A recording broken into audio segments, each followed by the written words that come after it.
24-ші дәріс ұзақ мерзімде ақшаны сақтап көбейтудің тиімді жолы қандай? 96-98 беттер. Мен Данияр Жігітбек, осы кітаптың авторы. Кітаптың тәпсірін жалғастырып жатырмын. Біз қазір инвестицияға кіріспе деген бөлімде жүрміз.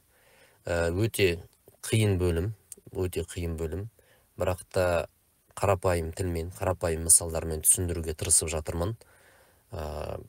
Қайталап айтайын, мен бір қаржылық қиын түсініктерді мына жерде талдап отырғым келмейді, тек практикалық жағын ғана қозғағым келеді. Яғни бізге қарапайым ақша тауып, ақша жаратып, ақша көбейтіп, ақша сақтап жүрген жандарға пайдалы болады ау деген бір кеңестерді бөлсемін. Ары қарай осы тақырыптарға, экономикаға, жалпы бір қаржы терминдеріне қызықсаңыз, өзіңіз ізденіп білім алсаңыз болады. Бірақ біздің бағыт, біздің мақсат практикалық жағын, қолданбалы жағын қозғау, соны бір көрсету, соны түсіндіру. Енді қысқа жауап, ұзақ мерзімде ақшаны сақтап көбейтудің тиімді жолы ол акция, үлес сатып алу, компаниялардың үлесін. Мысалы, қандай компанияның деген сұрақта аса бір қатты бір инвестор, трейдер болып кеткім келмесе, бірақ бір оп-оңай жауап болады, бір оп-оңай жауап айтыңызшы, оп-оңай нәрсені айтыңызшы, мен соны істеймін дейтін жауап болса, ең оңайы мынандай. Мысалы, сіз ерінбей акциялардың өсуін көрсететін графиктер бар да, қаржы нарығындағы. Кассе бар, біздің Қазақстандағы компаниялар көрсеңіз болады. Сосын бағанағыда Нью-Йорк қор биржасы, Лондон қор биржасы, сөйтіп интернеттен қарасаңыз, қор биржалары деп көрсеңіз, шығады да графиктер. 50 жыл деп көрсеңіз, көресіз, компаниялар ұзақ мерзімде тек қана акциялар өсе береді. Ұзақ қысқа мерзімде былай болуы мүмкін. Мысалы, карантин болды, 2020 жылы түсіп кетті акциялардың бағасы. Сосын қайтадан көтерілді, Ресей мен Украина соғысты, қайтадан түсіп кетті, мысалы үшінші. Түсет, көтеріледі, бірақ ұзақ мерзімде қарасаң, тек қана өсет акциялар, Яғни, қайталап айтайын, бұл акция деген нәрсе кейінгі жазбаларда түсіндіріледі мысалдармен. Акция деген не, дивиденд деген не, бәрі мынау қысқаша түсіндірілген қағаз. Оның бәрін мен қазір қайтадан оқып бергім келіп тұрған жоқ. Одан артық түсіндіру жоқ шығар деп ойлаймын. Бірақ мына жерде неге көңіл бөлу керек деген нәрселер ғой айтатынымыз.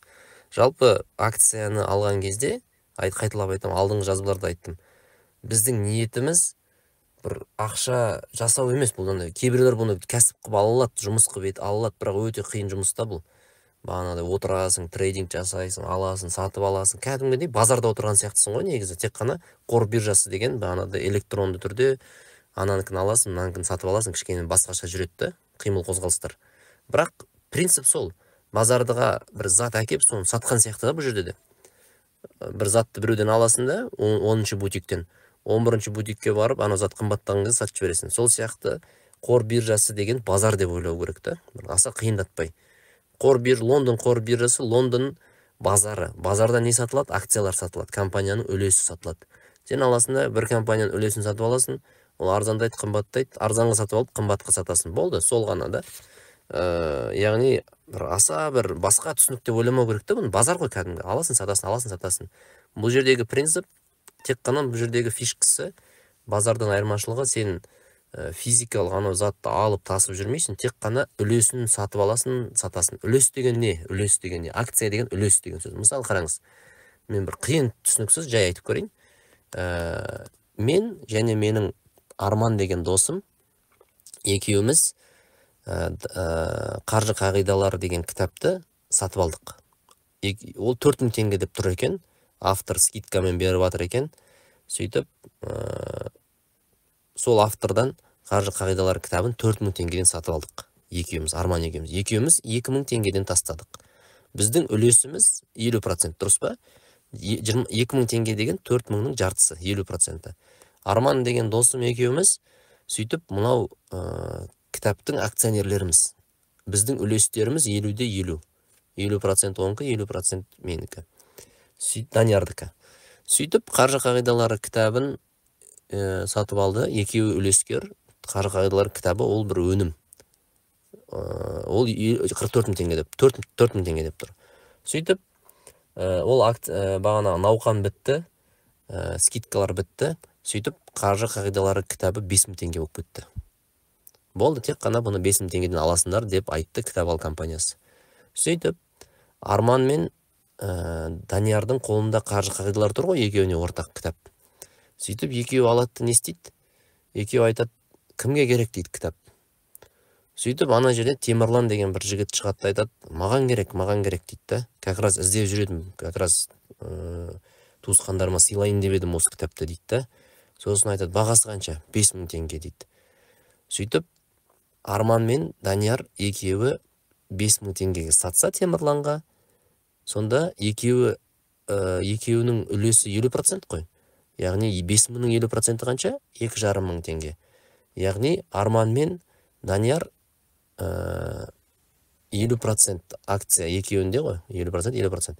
Сөйтіп, олардың пайдасы ақшамен, теңгемен 2500 болып кетті.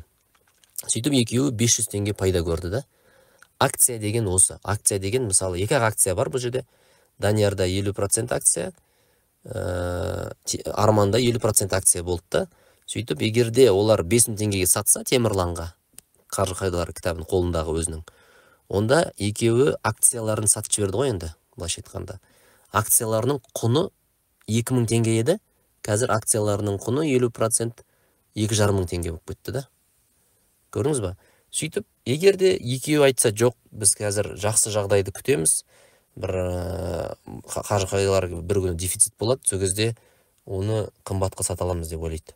Сөйтіп, олар Темірланға сатпай қояды 5 мың теңгеге, өздерінің қолдарында ұстап тұрады.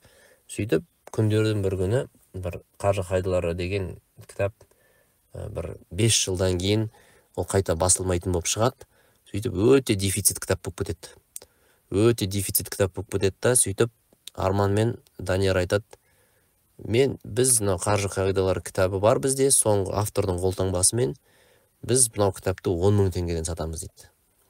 Сөйтіп, оны өте қатты қажет ететін адамдар 10 мың теңгеге бір адам сатып алады дейік. Сатып алса, онда Данияр мен Армандікі 50-50 еді ғой, 5 мың теңге болып кетеді да, әрқайсының несі, пайдасы. Өйткені 50-50 акция, үлес ұстап тұр да олар, үлес. 50% Армандікі, 50% Даниярдың үлесінде. Сөйтіп, олар үлестерін сатады ғой, былайша айтқанда. Болмаса, былай істеуге де болады да. Бағанағыдай 10 мың теңге деген баға түсіп кетті ғой, ешкім алмай қойды да. Дейік. Бағана Темірланның жағдайын оралайық қайттан. Темірлан деген жігіт айтады да, бағанағы Данияр мен Арман 5 мыңға сатайын деп тұр ғой кітапты. Бірақ Арман айтады, давай сатпаймыз, ұстап тұрамыз дейді. Данияр айтады, жоқ, давай 5 мың теңге сатайық.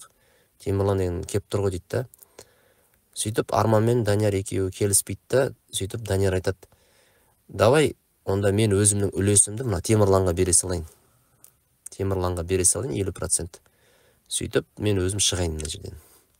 Арман айтады, окей дейді. Сөйтеді,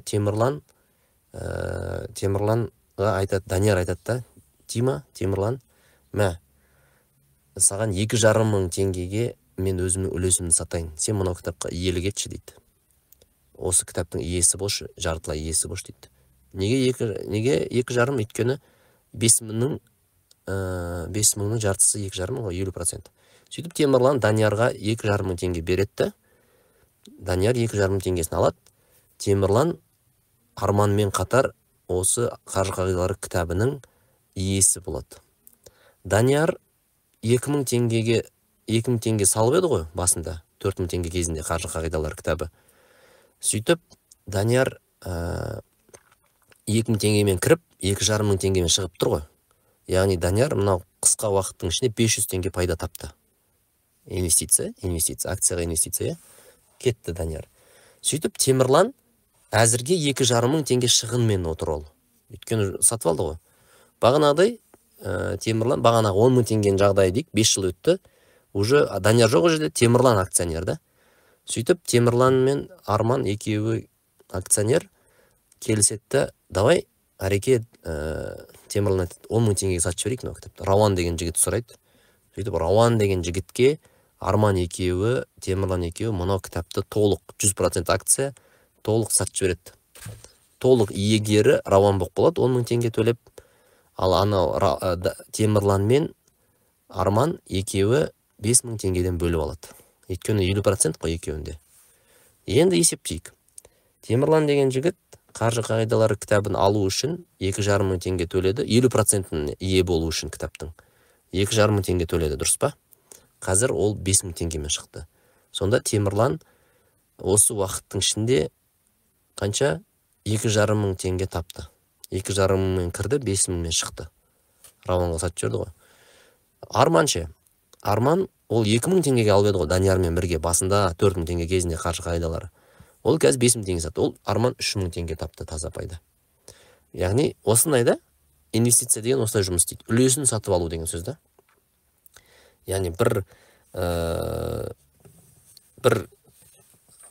былайша айтқанда бір заттың, мен кітапты мысал ретінде алдым. Анау Apple компаниясы болсын, кім, Google, Microsoft, Казатомпром, Казахойл, Казтрансойл, Қазақтелеком, Газпром, Лукойл, Кока-кола, Нестле, кез келген компанияны осы кітап деп елестетсең болады. Продукт қой ол да, өнім қой оларда.